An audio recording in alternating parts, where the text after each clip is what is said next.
What's going on, everybody? Critical Ray back here again, and today I'm going to be doing a movie review of Netflix's new original movie, Kodachrome. Now, this movie has a runtime of an hour and 40 minutes. It stars Jason Sudeikis, Elizabeth Olsen, Ed Harris. It was directed by Mark Russo and written by Jonathan Tropper. The synopsis for this movie is set during the final days of the admired photo development system known as Kodachrome. A father and his son hit the road in order to reach the Kansas photo lab, whatever, before it closes its doors for good. That's the synopsis for this movie. Now, I personally didn't know really anything. I just knew I saw it was coming to Netflix, and I was like, "Ooh, Jason Sudeikis is in a movie with Ed Harris. I'm going to watch it." Didn't know Elizabeth Olsen was in it. I just sat down and watched it today, and I really enjoyed this movie. This movie takes a typical story, a really generic one, road trip type movie, and it makes it its own. Like, it does some things that it knows that it's a typical thing, but then it also makes it just, I don't know how to explain it, just makes it its own thing, like it's brand new to them.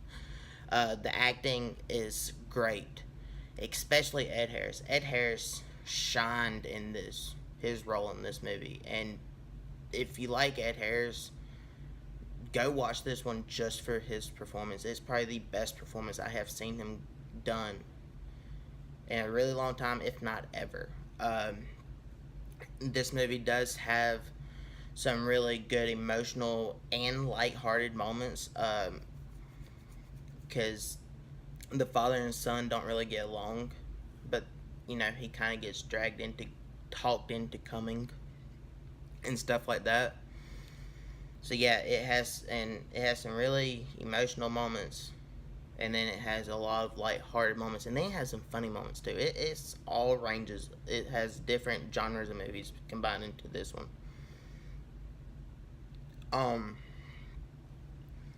Now, I do have some faults with this movie. To me, it is a little drawn out at points. Like, they do a bunch of like car montages where like driving sequences with them driving like a landscape, and then overview head with music playing, and after about the third time I was like, did we really need another one of these? And just stuff like that I felt like could have been cut out. It wasn't really necessary for the story. Yeah, and then when it went to those type parts, it got a little boring for me, and I just think it could have been paced a little bit better without those scenes. And yeah, that's really about the only complaint that I have, is that it's just mispaced and stuff. But I mean, if you guys have Netflix, definitely go watch this one. It is really worth watching. It is probably one of the best Netflix movies I have seen. And yeah, I mean, it's Netflix. So if you already have it, you're not gonna miss any. You're not gonna lose any money or nothing by watching it.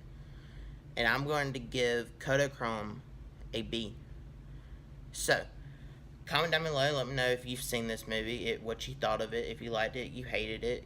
Let's talk about it in the comments.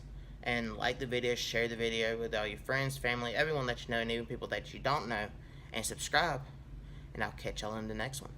Goodbye.